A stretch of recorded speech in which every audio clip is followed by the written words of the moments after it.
야고보서 4장 1절에서 10절까지 말씀인데,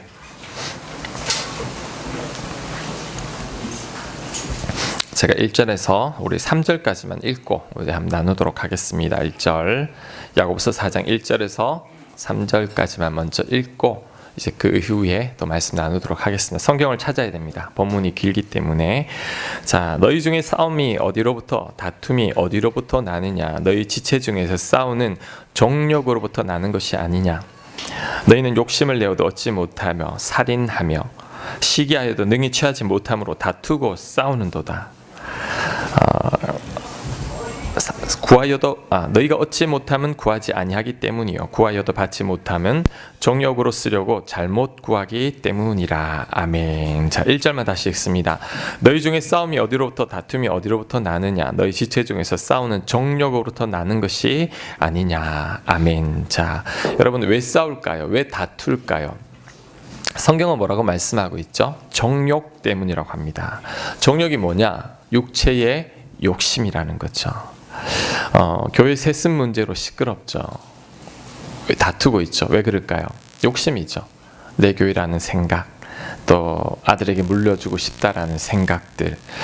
요즘 생명의 삶 고린도전서 묵상하는데 교회가 네 개의 파로 나눠서 다투고 있죠. 왜 그럴까요?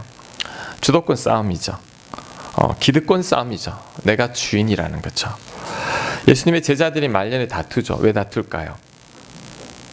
내가 예수님의 우편에, 좌편에 앉겠다라는 거죠. 내가 수제자라는 겁니다.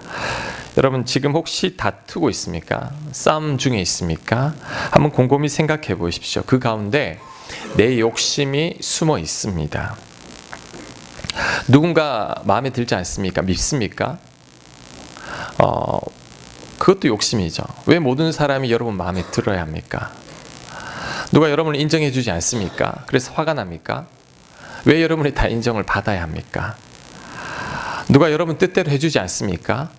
보통 그래서 다투죠. 부부지간에도 내 뜻과 당신 뜻이 다르기 때문에. 그런데 왜 전부 다 내 뜻대로 되어야 합니까? 여기에도 우리의 욕심이 숨어 있습니다. 그런데 여러분, 인간이 가진 모든 욕심은 세상적인 것입니다.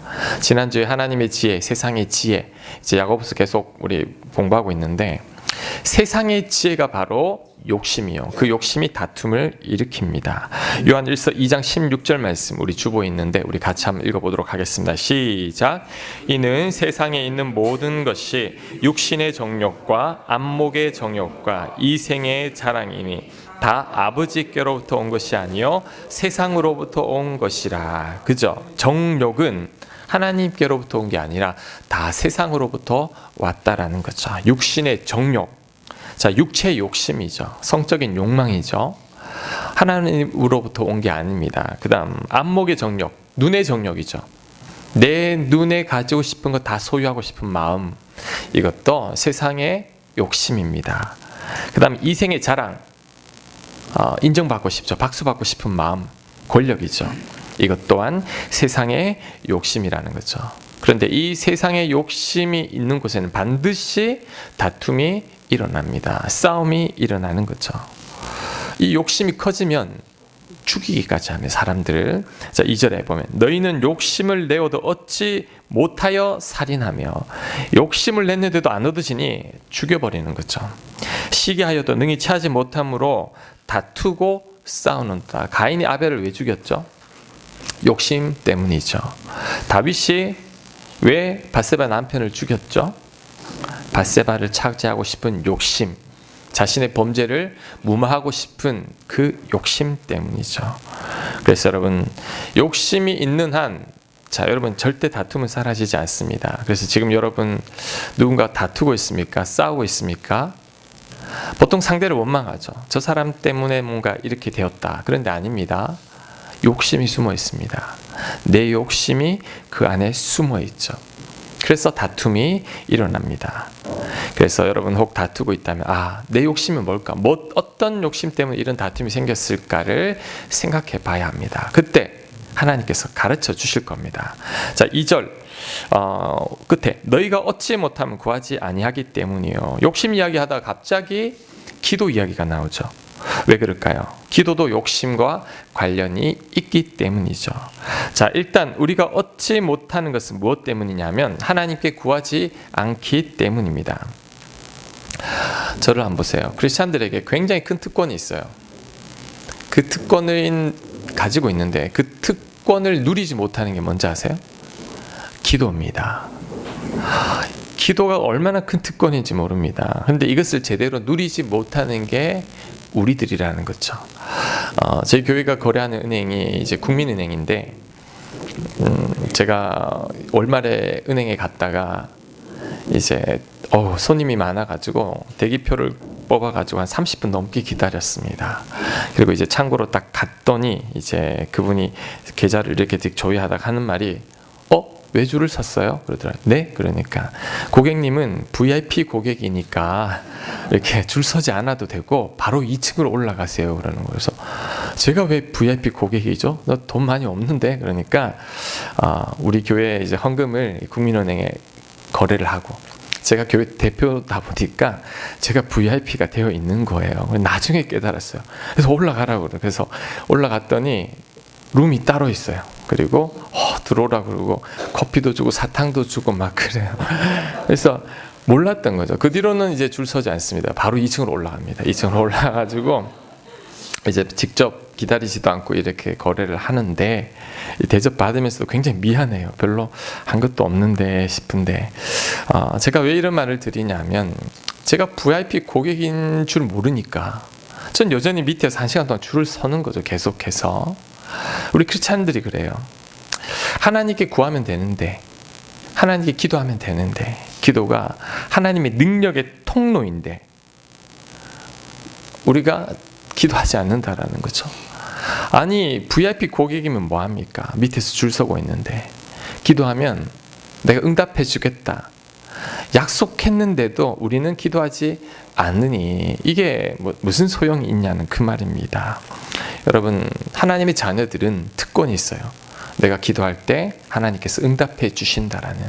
그래서 연초죠. 올해는 새롭게 결단하십시오. 올해는 기도하리라. 특별히 우리 입술을 위해서 기도하고 있지 않아요. 제가 한 입술을 위해서 계속해서 지난 연말부터 기도를 하고 있는데 하나님께서 미처 깨닫지 못했던 것들을 많이 깨닫게 해주세요. 그게 뭐냐면 나도 모르게 뱉은 말들 때문에 내가 미처 깨닫지 못하는 오해를 받고 있는 경우가 있었어요. 하나님 그걸 다 일일이 다 이렇게 끄집어내서 가르쳐주면서 너 더 조심해라, 너 입 더 조심해라 이렇게 말씀하시는 것 같다라는 거죠. 그래서 여러분 연초에 기도하십시오. 올해는 기도로 승부하십시오. 하나님 앞에 삶의 문제들, 여러분의 연약함들 내려놓고 기도해야 합니다. 그때 하나님께서 여러분 기도에 반드시 응답해 주실 줄 믿습니다. 자, 마태복음 7장 9절은 이렇게 말합니다. 기도하지 않으니 너무 답답하니까 예수님께서 하신 말씀인데 너희 중에 누가 아들이 떡 달라 하는데 돌 주며 생선 달라 하는데 뱀을 줄 사람이 있겠느냐? 그런 사람 없죠. 너희가 악한 자라도 좋은 것으로 자식에게 줄 알거든. 하물며 하늘에 계신 너희 아버지께서 구하는 자에게 좋은 것으로 주시지 않겠느냐. 아버지가 나빠도 자식은 좋은 거 주거든요. 근데 하나님은 아들을 여러분을 위해 주시기까지 하셨는데 왜 너희들이 구하는 것을 주지 않겠느냐. 바로 그 말입니다. 그래서 여러분들은 하나님 보시기에는 VIP 고객입니다. 여러분이 요구하는 대로 하나님 들어주실 겁니다. 그 특권을 놓치면 안 됩니다. 이제는 1층에 더 이상 기다리지 말고 2층으로 올라가야 합니다. 기도의 자리로 올라가시기 바랍니다. 자, 그런데 야고보 사도는 기도에 대해서 언급하면서 동시에 이제 잘못된 기도에 대해서 말합니다. 정말 하고 싶은 말은 이제 3절에 있습니다. 구하여도 받지 못하면 정욕으로 쓰려고 잘못 구하기 때문이라. 자, 구해도 기도해도 응답이 없는 이유는 내 정욕, 내 욕심 채우기 위해 기도하기 때문이라는 거죠. 자, 내 기도에 나의 이기적인 욕심이 가득할 때는 여러분 응답이 없습니다. 하나님의 도움으로 내 욕심을 채우려는 분들이 있어요. 하나님을 이제 알라딘의 마술 램프 정도로 생각하는 거죠. 하나님은 그냥 내 소원을 들어주는 그런 도깨비 방망이 같은 그런 존재로 생각한다라는 거죠. 그래서 기도 많이 하시는 분들 중에서 보면 정말 영성이 뛰어나서 기도를 많이 하시는 분들도 있지만, 기도하시는 분들 중에서는 더 가지기 위해, 더 누리기 위해, 더 복받기 위해 기도 열심히 하는 분들이 의외로 많이 있습니다. 자, 이런 분들을 이제 교회에서 보면 저분 정말 기도 많이 하셔. 기도하는 시간이나 이제 기도의 모습을 보고 교회에서도 존경을 받고 우리 기도 대장이라고 말은 하지만, 그 중에서는 이제 기도 대장이 아니라 욕심 대장이 있는 거죠. 내 욕심 채우기 위해서 하나님 앞에 정말 매달립니다. 이런 분들이 입에 주로 많이 이제 달고 사는 말이 있죠. 주시옵소서, 주시옵소서. 그다음 주실 줄로 믿습니다, 믿습니다. 이렇게 사파회, 제가 예전에 말씀드렸던 것 같은데 저는 그게 잊혀지지가 않아요. 누가 예수님 목을 조르고 있어요. 그러면서 믿습니다, 믿습니다 이렇게 달라는 거죠. 그러니까 이 기도가 하나 내 욕심을 채우기 위한 그 수단으로 전락하고 만 거죠. 이런 욕심으로 가득 찬 기도는 응답을 받을수록 내 욕심이 더 커집니다, 여러분. 그래서 하나님께서 응답하지 않습니다. 왜? 그 기도 응답하면 내가 더 욕심이 많아지면서 오히려 이 땅 사는 가운데 탐욕이 넘쳐서 결국 내가 망하게 되는 거죠. 그래서 하나님 응답하지 않습니다. 여러분 기도를 한번 점검해 보십시오. 여러분이 무엇을 기도합니까? 그 가운데 육체의 정욕과 안목의 정욕과 이생의 자랑이 가득하다면 여러분 이젠 기도를 좀 바꿔야 합니다. 하나님이 우리에게 주신 게 너무 많아요. 영원한 생명 주셨죠. 구원해 주셨죠. 물론 하나님 우리에게 더 주실 것이 많지만 우리가 그 하나님으로부터 받기 이전에 내 욕심부터 정리를 해야 합니다. 내 욕심이 너무 커 있을 때는 하나님이 더 주면 망합니다. 여러분 복권 당첨된 사람들 중에 망한 사람이 더 많습니다. 차라리 당첨되지 않았다면 더 나을 뻔한 사람이 많다라는 거죠. 그래서 하나님께서는 내 욕심이 가득할 때는 그 기도 응답하지 않는다라는 거죠. 또 반면에 내 기도가 하나님의 뜻에 맞다면 여러분 100% 응답받습니다. 자, 요한일서 5장 14절 말씀 주보에 있죠. 제가 읽습니다. 그를 향하여 우리가 가진 바 담대함이 이것이니 그의 뜻대로 무엇을 구하면 들으심이라. 뜻대로 구하면 듣습니다. 100% 응답 받는다라는 거죠. 자, 연초에 입술을 위해 기도합니다. 우리가 하나님 이제 격려하고 축복하는 입술이 되게 달라고, 칭찬하는 입술이 되게 달라고. 하나님이 뜻일까요? 하나님이 뜻 맞습니다. 하나님 여러분의 입술과 삶이 바뀌길 원합니다. 이런 기도는 100% 응답받죠. 우리 가족 구원해 주십시오. 하나님이 뜻이죠. 주 예수를 믿으라. 그러면 너와 내 가정이 구원받는 건 하나님이 뜻입니다. 응답하십니다. 하나님 내 미운 사람이 있는데 더 사랑하게 해주십시오. 하나님 뜻일까요? 뜻이죠. 사랑하겠다는데. 하나님 더 깊이 알아가길 원합니다. 하나님 뜻이죠. 이런 기도는 여러분 100% 응답받습니다. 하나님 저 사람 미운데 다시는 상종 안 하게 해주십시오. 제발 좀 안 만나게 해주십시오. 그런 기도는 백날에도 안 됩니다. 왜? 하나님 뜻과 다르거든요. 내 안에 미움이 가득한데 어떻게 응답을 받겠습니까? 그래서 여러분이 하나님 뜻대로 자꾸 기도하다 보면 하나님과 가까워집니다. 그런데 하나님 뜻과 반대로 자꾸 기도하다 보면 기도는 열심히 해도 하나님과 자꾸 멀어집니다. 기도도 잘해야 됩니다. 기도 많이 하고 기도 시간을 많이 투자한다고 하나님이 가까워지는 게 아니라 내 안에 이기적인 욕망과 욕심이 가득한 채 하나님 앞에 금식하고 작정하고 암만 기도해도 하나님과 점점 멀어질 뿐입니다. 원수됩니다. 오히려 내 욕심을 위해 계속 기도하다 보니 내 안에 세상적인 욕심이 가득하게 되어서 오히려 세상과 더욱 가까워지게 됩니다. 자, 그게 4절 말씀입니다. 4절 가늠한 여인들아 세상과 벗된 것이 하나님과 원수됨을 알지 못하느냐. 그런즉 누구든지 세상과 벗이 되고자 하는 자는 스스로 하나님과 원수되는 것이니라. 갑자기 가늠한 여인이 또 왜 나오나 이런 생각이 드는데 이것은 은유적 표현입니다. 이 가늠한 여인은 욕심이 가득한 자를 말합니다. 하나님이 이것을 영적인 간음으로 보고 있는 거죠. 자, 그런데 욕심 많은 게 왜 간음입니까, 목사님? 욕심하고 간음하고 무슨 상관이 있습니까? 자, 욕심은요, 우상을 숭배하는 것과 같습니다. 우상 숭배하는 것은 하나님 입장에서는 이게 간음입니다. 우리가 하나님을 믿는다라는 것은 하나님과 결혼한 거예요. 그래서 성경에는 예수님을 우리 신랑이라고 그러잖아요. 예수님이 우리 신랑 되신데 내가 예수님 외에 다른 우상에게 절한다면 그것은 영적으로는 간음과 똑같다라는 거죠. 그런데 여러분, 욕심, 탐심이 우상 숭배와 똑같습니다. 자, 골로새서 3장 5절 말씀 우리 같이 한번 읽겠습니다. 시작. 탐심은 우상 숭배니라. 아니, 탐심이 왜 우상 숭배입니까? 우상을 왜 숭배하죠? 우상을 숭배해서 더 잘 살고 더 복받기 위해서 우상을 숭배하죠. 왜 욕심을 가지죠? 욕심을 내야지만 더 잘 되고 더 복받기 때문이죠. 결국 욕심, 탐심, 우상 숭배는 같은 것입니다. 하나님 입장에서 보기에는 이게 영적으로는 간음이죠. 그래서 간음한 여인들아, 세상과 벗대고 자는 것, 세상의 욕심으로 가득 찬 게 이것이 바로 하나님과 점점 멀어지게 하는 것인 줄을 알지 못하느냐, 그 말입니다. 그래서 여러분들이 여전히 세상에 대한 욕심에 가득하다면 이건 하나님과 우상 사이에 양다리를 걸치고 있는 것 같습니다. 자, 마태복음 6장 24절에 이렇게 말합니다. 한 사람이 두 주인을 섬기지 못할 것이니 혹 이를 미워하고 저를 사랑하거나 혹 이를 중히 여기고 저를 경히 여김이라. 너희가 하나님과 재물을 겸하여 섬기지 못하느니라. 자, 여기서 이 재물이 욕심이죠. 우리는 재물과 하나님을 겸하여 섬길 수 없습니다. 여러분에게 이 욕심이 가득한 한 하나님이 여러분 안으로 들어오지를 못합니다.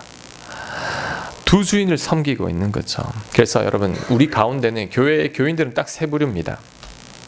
하나님을 정말 사랑하는 분들이 있고, 하나님보다는 아직까지 물질과 세상을 더 사랑하는 분들이 있고, 그리고 이제 양다리를 걸친 분이 있죠. 그런데 야고보는 두 번째, 세 번째 양다리를 걸치거나 교회는 다니지만 그냥 하나님을 내 복받기 위한 도구 정도로 생각하는 분들은 간음한 여인들아 라고 말하는 거죠. 영적으로 간음이라는 거죠. 아내와 남편 외에 다른 남자나 여자한테 가면 안 됩니다. 우리는 하나님과 결혼한 자들이죠. 하나님 외에 다른 것들에 더 마음 빼앗기면 안 됩니다. 그것이 바로 우리 인간의 육체적 욕심이요, 또 영적인 간음이죠. 자, 그러면서 야고보가 굉장히 파격적인 말을 한마디 합니다. 그게 5절인데, 자, 5절 우리 같이 한번 읽겠습니다. 시작. 너희는 하나님이 우리 속에 거하게 하신 성령이 시기하기까지 사모한다 하신 말씀을 헛된 줄로 생각하느냐. 자, 이게 무슨 말이냐면 여러분 안에 계신 성령님이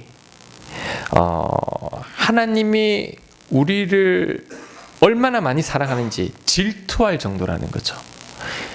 내 안에 계신 성령님께서 질투할 정도로 하나님이 우리를 사랑한다라는 거죠. 하나님이 우리를 이렇게 사랑하는데 왜 너희들은 그것을 깨닫지 못하고 하나님의 사랑을 외면한 채 세상의 우상과 세상의 물질의 재물에 더 마음이 가 있느냐. 안타깝다라는 그 말입니다. 자, 여러분, 저를 한번 보세요. 하나님이 여러분을 얼마나 사랑했냐면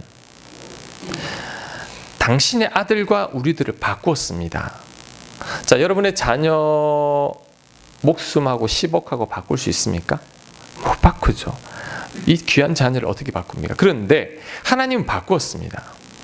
하나님은 당신의 아들 예수님과 우리를 바꾸었습니다. 왜? 그만큼 사랑하니까. 그 성령님이 질투가 나는 거죠.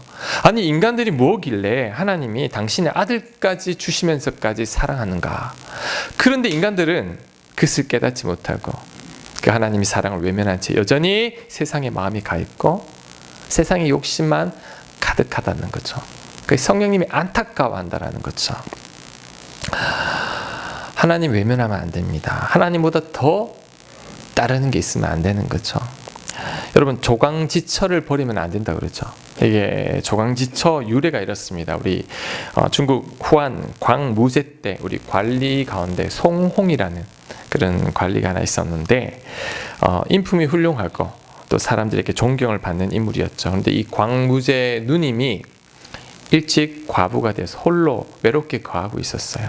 근데 이 누님이 이 송홍을 사모하고 있었거든요. 그래서 이 광무제가 그것을 깨닫고 어느 날 이 송홍을 부릅니다. 불러가지고 방에서 이야기할 때 이제 병풍을 치고 그 뒤편에는 이제 누님을 불러가지고 그 안에 있으라고 하면서 이제 송홍의 마음을 떠봅니다. 그가 이렇게 말하죠. 속담에 사람이 지위가 높아지면 친구를 바꾸고 집이 부유해지면 아내를 바꾸려 하는데 그것이 인지상정이 아니겠어. 그러니까 이제 부귀영화를 누렸으니 이제는 더 좋은 아내를 가지면 어떻겠느냐 그 말인 거죠. 떠봅니다. 그때 송홍이 이런 대답을 하죠. 어렸을 때 사귄 친구는 잊어서는 안 되고 어려울 때 사귄 친구는 잊어서는 안 되고 술찌꺼기와 쌀결을 함께 먹은 아내는 이게 바로 조강입니다.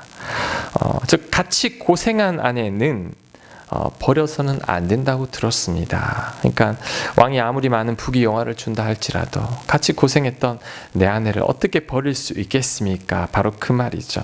자, 그 말에 이 광무제과 이제 그 누님이 이제 단념했다라는 그런 이야기인데 송홍이 이 부부간의 지조와 정조가 있죠. 아무리 부귀영화를 있다 할지라도 아내를 버릴 수 없다라는 거죠. 자, 사람인데도 이 정도인데, 자, 우리는 하나님에 대한 지조와 정조가 있는지를 한번 살펴봐야 합니다. 여러분, 하나님 우리를 위해 다 주셨죠. 다 준 겁니다. 아들을 주셨다라는 것은 본인을 주신 것보다 다한 거죠. 다 주시면서까지 우리를 사랑했는데 우리를 위해 올인하셨죠. 그런데 우리는 그 사랑을 받으면서도 우리는 간음하고 있죠. 영적으로 여전히 세상이 좋고 세상에 대한 욕심으로 가득하다라는 거죠. 왜 이럴까? 저는 생각해 봤는데 왜 이럴까? 하나님의 그 큰 사랑을 받으면서도 왜 우리는 자꾸 한눈을 팔까?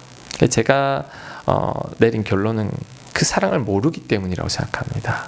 하나님께서 우리를 얼마나 사랑하는지, 아들을 주시기까지 한 그 사랑, 날 위해 죽기까지 하신 그 예수님의 그 사랑이 얼마나 큰지를 알면은 배반할 수가 없는 거죠. 그런데 아직 그 사랑에 흠뻑 젖어 있지 않기 때문에 자꾸 하나님을 떠나려고 하는 거죠. 탕자를 생각하면 됩니다. 탕자가 아버지를 왜 떠났죠? 아버지가 얼마나 좋은 아버지인지 모르죠. 그래서 그가 아버지 재산을 정리해서 유산을 받아서 떠나는데 이제 떠나서 고생해보니 아버지가 어떤 분인지 알게 되는 거죠. 너무너무 좋으신 분이라는 것. 우리가 그렇습니다. 진짜 망해버리면, 정말 이 탕자처럼 고생해버리면 하나님이 보입니다. 하나님의 사랑이 큰 게 보입니다. 날 사랑하는 게 느껴지는데 내 안에 여전히 욕심이 많고 내가 가진 게 많으면 모릅니다. 하나님이 주시는 사랑 외에도 내가 살아가는데 불편함이 없어요. 하나님 필요 없습니다. 나 돈 많아요. 나 지위가 있습니다. 나 사는데 부족함이 없습니다. 그러니까 하나님이 필요 없는 거죠. 그리고 여전히 세상의 욕심으로 나를 채우려고 할 뿐이라는 거죠. 그런데 여러분 기억해야 됩니다. 이 세상 다 가진다 해도요, 하나님이 주시는 은혜만 못합니다. 우리는 그것을 알지 못하고 여전히 세상에만 마음이 빼앗겨 있지만, 자, 여러분, 하나님은 세상이 줄 수 있는 그 어떤 것보다 더 귀하고 좋은 것들을 능히 주실 수 있는 분이죠. 아니, 아들까지 주셨는데 뭘 다 못 주시겠습니까? 그런데도 우리는 그것을 깨닫지 못하고 자꾸 욕심을 내고 있다라는 거죠. 세상 속에. 여러분, 하나님은 더 큰 은혜를 주실 수 있는 분입니다. 그게 바로 6절 말씀입니다. 6절. 그러나 더욱 큰 은혜를 주시나니, 그러므로 일렀을 때 하나님이 교만한 자를 물리치시고 겸손한 자에게 은혜를 주신다 하였느니라. 자, 더욱 큰 은혜를 주시는데 다 주는 게 아닙니다. 자, 교만한 자들은 물리칩니다. 교만한 자가 누구냐? 바로 세상에 대한 욕심이 가득한 자죠. 하나님만이 좋은 것들과 은혜를 주실 수 있는데 그것을 깨닫지 못하고 내 욕심으로 채우려고 하고 내 욕심으로 더 가지려는 자들이죠. 반면에 겸손한 자들은 누구인가? 모든 것이 하나님의 은혜임을 깨닫고 하나님만 바라보고 하나님만 의지하는 자들이죠. 자, 이런 자들에게는 하나님 더 큰 은혜를 부어준다라는 거죠. 아들을 주신 하나님께서 더 크신 은혜를 부어주는데 우린 그것을 깨닫지 못하고 교만한 자가 되어 내 욕심으로 내 힘으로 정말 더 잘 살려고 애를 쓴다라는 거죠. 여러분, 여러분이 아무리 욕심내도 하나님 주시지 않으면 절대 못 가집니다. 여러분이 새벽부터 일어나서 밤늦게까지 일을 해도 모아지는 게 아닙니다. 옆으로 다 새버립니다. 하나님 은혜 주시면 예기치 않은 은혜를 주십니다. 잠을 자도 하나님 복 줍니다. 그게 시편 127편 1절 이하의 말씀입니다. 여호와께서 집을 세우지 아니하시면 세우는 자의 수고가 헛되며 내 혼자 아무리 집을 세우려고 해도 안 된다라는 거죠. 여호와께서 성을 지키지 아니하시면 파수꾼이 깨어 있음이 헛되도다. 파수꾼이 깨어서 성을 지키려고 해도 하나님 지켜주시지 않으면 그 성은 무너진다라는 거죠. 너희가 일찍 일어나고 늦게 누우며 수고의 떡을 먹음이 헛되도다. 새벽같이 일어나서 밤 12시 잠을 자며 일을 해도 헛되도다 그 말이죠. 그러므로 여호와께서 그의 사랑하는 자에게는 잠을 주시는도다. 이 원어적 의미가 잠을 자도 복 주신다 그 말입니다. 이게 하나님의 은혜입니다. 그런데 우리는 그 은혜를 알지 못하고 어떻게 하죠? 교만한 자가 되어서 욕심을 내고 내 정욕으로 이제 모든 것을 채우려고 한다라는 거죠. 그래서 어려움을 겪고 있는데 그것을 깨닫지 못한다라는 거죠. 그래서 여러분, 자, 저를 한번 보세요. 여러분의 가정도, 여러분의 자식도, 여러분의 직장도, 우리 교회도 하나님이 은혜를 주셔야만 됩니다. 새벽에 올 때마다 이런 생각이 들어요. 새벽기도 올 때 너무 추워요. 야, 이 추운데 새벽기도 오시는 분들 보면 놀라겠어요. 아니, 이 추운데 나는 내 교회니까 목사니까 온지 이 새벽에 어떻게 오시나, 이 추운데. 저기 조금 전까지 앉아 있는데 이가 덜덜덜 떨렸어요. 이렇게 추워요. 이 추운데도 아니 이 멀리까지 왜 오시나. 이것도 하나님의 은혜라는 거죠. 인간이 아무리 모으려고 한다고 해서 모아지는 것도 아니고, 내가 아무리 열심히 일한다고 해도 돈이 모아지는 게 아닙니다. 하나님 도와주시지 않으면 옆으로 다 새버립니다. 하나님 도와주시면 번 수입은 없는데 부족하지 않아요. 이게 하나님의 은혜라는 거죠. 야고보가 하는 말, 하나님 더 큰 은혜를 줍니다. 겸손히 그 하나님의 은혜를 바라보는 자들에게. 그래서 여러분, 이 말씀 꼭 기억하고 하나님 은혜만을 바라보는 겸손한 자가 되시길 간절히 축원합니다. 아멘. 7절. 그런즉 너희는 하나님께 복종할지어다. 마귀를 대적하라. 그리하면 너희를 피하리라. 그런즉 더 큰 은혜 주신 하나님께 복종하라고 합니다. 자, 마귀를 대적하라. 왜 마귀를 대적하느냐 하면 마귀는 이제 세상의 욕심을 가져다 주죠. 그래서 마귀를 대적해야 됩니다. 자, 그렇다면 목사님, 마귀를 어떻게 대적합니까? 자, 예수 이름으로 명하노니 물러가라. 이게 마귀를 대적하는 거죠. 그런데 더 중요한 게 있습니다. 자, 저를 보세요. 마귀를 대적하는 방법, 그게 뭐냐? 여러분, 생각을 다스려야 합니다. 마귀가 여러분 어떻게 공격하느냐? 여러분, 생각을 공격합니다. 가룟 유다가 예수님을 팔죠. 그가 악해서 그런 게 아닙니다. 성경을 보면 그에게 팔 생각을 불러 일으킨 것이 마귀입니다. 자, 요한복음 13장 2절. 마귀가 벌써 시몬의 아들 가룟 유다의 마음에 예수를 팔려는 생각을 넣었더라. 어차피 예수님 팔릴 건데 돈 받고 팔어. 그러면 나한테 이득이잖아요. 이 생각이죠. 욕심 가득할 때 마귀가 생각으로 틈탑니다, 여러분. 그래서 생각을 다스려야 합니다. 그래서 여러분이 지금 욕심이 있을 때, 그리고 누군가를 미워할 때, 원망할 때, 화날 때 생각을 조심해야 됩니다. 왜? 그때 사단 마귀들이 역사하죠. 그때 드는 생각들은 제가 지난 주일에 말씀드린 것처럼 거친 벽돌과 같은 생각들일 겁니다. 자, 여러분의 생각이 부드러운 이 메모리 폼처럼 따뜻한 생각일 때는 하나님이 주신 마음이죠. 그런데 거친 마음, 거친 벽돌과 같은 생각들 더 가져야 하는데, 내가 더 누려야 하는데, 이런 욕심들이 있을 때는 깨나 마귀가 준 생각이구나, 이렇게 대적해 나가야 합니다. 자, 그리고 입술을 다스려야 합니다. 왜? 생각이 곧 말이 됩니다. 그리고 말이 생각이 됩니다. 자꾸 생각하다 보면 말로 나옵니다. 그렇지 않나요? 그리고 자꾸 말을 하다 보면 여러분 계속 불평해 보십시오. 생각도 불평으로 가득 찹니다. 그러니까 말과 생각은 거의 똑같습니다. 말을 다스리라는 것은 생각을 다스리라는 것과 같습니다. 그래서 말과 생각을 다스려 나갈 때 이 마귀가 힘을 잃게 되는 거죠. 그렇게 하다 보면 이제 하나님과 더 가까워지게 됩니다. 자, 그리고 하나님을 가까이 하는 방법에 대해서 한 가지 더 나옵니다. 자, 8절 말씀. 하나님을 가까이 하라. 그리하면 너희를 가까이 하시리라.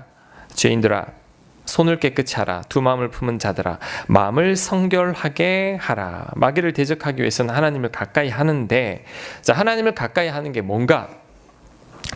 교회 계속 다니다 보면 여러분 만나는 사람들이 누구죠? 다 교인들입니다.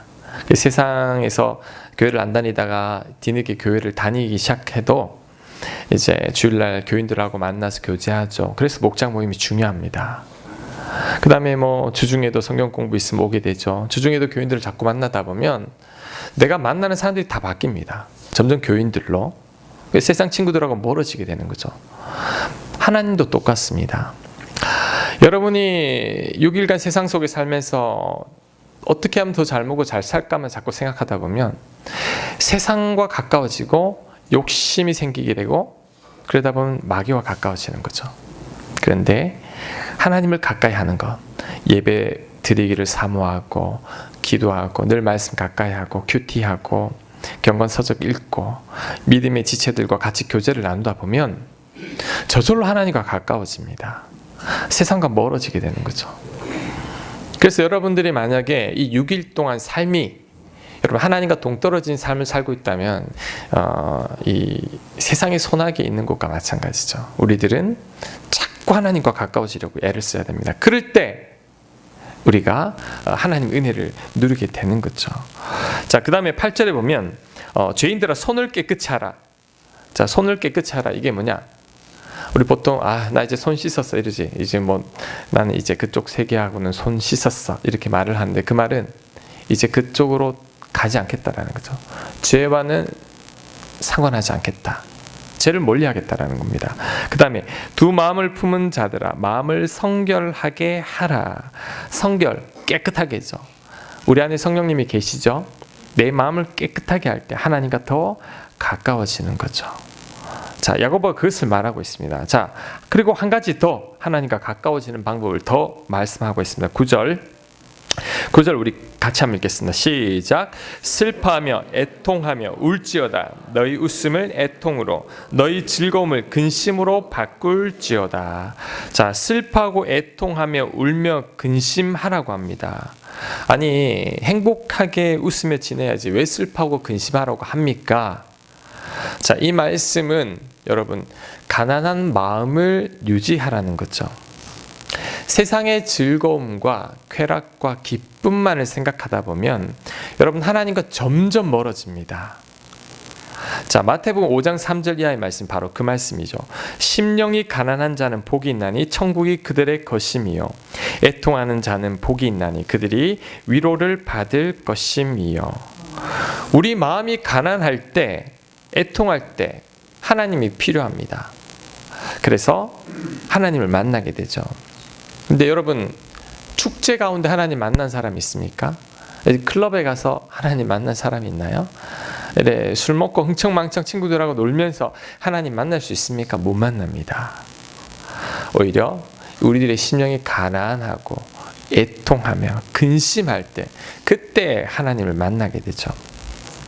저는 힘들 때, 그리고 아플 때, 고민 가운데 있을 때 하나님을 이 성경 말씀을 통해 만납니다. 내 심령이 가난하고 애통할 때 저에게 주신 하나님의 말씀들이 저는 설교의 재료가 됩니다. 나의 마음이 가난할수록, 제가 힘들수록 제가 더 풍성한 말씀을 전하는 것 같아요. 그래서 때로는 이런 생각도 들어요. 와, 내 고통이 성도들의 기쁨이 될 수 있겠구나. 나는 고통을 겪을수록 자꾸 말씀을 하나님 만나니까 전 그 말씀을 이제 전하게 되니 이 성도님들한테는 이제 좋은 거죠. 그런데 힘들어요. 때로는 이제 좀 그만 좀. 그런데 그러면 또 아무런 일이 없으니까 이제 내 심령도 밋밋해져요. 말씀도 밋밋하게 들리기 시작하고. 그래서 항상 이 긴장을 늦추지 않으려고 그래요. 가난한 마음을 유지하려고 합니다. 그때 하나님과 가까워진다라는 거죠. 그래서 여러분 지금 슬프세요? 근심 가운데 있으세요? 그게 복이에요. 그때 하나님과 가까워지는 겁니다. 오히려 지금 좀 들떠 있습니까? 내 인생에 지금보다 더 좋은 때가 없는 것 같습니다. 목사님, 조심하십시오. 선줄로 생각하는 자는 그때 넘어집니다. 그때 오히려 하나님의 음성이 안 들리는 거죠. 그래서 여러분, 가난한 마음을 유지해야 합니다. 그럴 때 하나님과 가까워지고 이제 이 마귀들하고는 자꾸 멀어지게 되는 거죠. 자, 그다음 마지막 10절 말씀, 하나님과 가까워지는 마지막 방법입니다. 우리 같이 한번 큰 소리를 읽겠습니다. 시작. 주 앞에서 낮추라. 그리하면 주께서 너희를 높이시리라. 자, 주님 앞에 낮추는 게 뭘까요? 하나님 없이는 도저히 살아갈 수 없습니다. 하나님 앞에 낮추지 않는 건 뭐냐면 내 욕심으로 한번 잘 살아보겠습니다. 이거죠. 하나님 앞에 낮춰야 합니다. 하나님 없이는 도저히 살아갈 수 없습니다. 하나님의 은혜가 아니면 견딜 수 없습니다. 자, 그런 마음으로 늘 하나님을 갈망할 때, 자, 그때 하나님께서 우리를 가까이 하실 뿐만 아니라 하나님이 우리를 높여주십니다. 하나님이 예수님을 왜 높이셨죠? 하나님의 아들인데도 가장 낮아지셨죠. 가장 겸손히 우리 인간들을 위해 죽기 위해 낮아지셨죠. 하나님께서 그 마음을 보고 높이신 겁니다. 자, 우리가 하나님 앞에 가난한 마음으로 하나님 은혜 없이는 살아갈 수가 없습니다. 하나님 도와주십시오. 이런 겸손한 마음을 가질 때 하나님 그때 우리를 높입니다. 그때 우리를 가까이 하십니다. 그래서 하나님 앞에 늘 겸손한 마음으로 있을 때 그때 하나님께서 우리에게 은혜를 부어주시는 거예요. 자, 여러분, 오늘 말씀 제가 한번 정리해 볼게요. 욕심, 다툼이 일어납니다. 버려야 합니다. 욕심, 우상 숭배와 같다 그랬죠. 하나님과 멀어지게 합니다. 하나님은 성령께서 질투할 정도로 우리를 사랑하시는데 우리가 그것을 깨닫지 못하고 하나님 외에 다른 것들로 자꾸 채우려고 하니까 내 인생이 힘들어지는 거죠. 우리는 겸손히 하나님의 은혜를 구하고 하나님을 가까이 하려고 애쓰고 하나님 앞에 겸손할 때 그때 하나님께서 우리를 가까이 하시고 우리에게 더 큰 은혜를 주십니다. 6절 말씀, 더 큰 은혜를 주시나니 겸손한 자에게 은혜를 주신다 하였느니라. 자, 이 약속의 말씀이 우리 가운데 그대로 이루어지는 것입니다. 믿으세요? 이제는 하나님의 은혜만을 바라보고 세상에 마음 빼앗기지 않는 저와 여러분들 되시길 간절히 축원합니다. 아멘. 자, 우리 오늘 말씀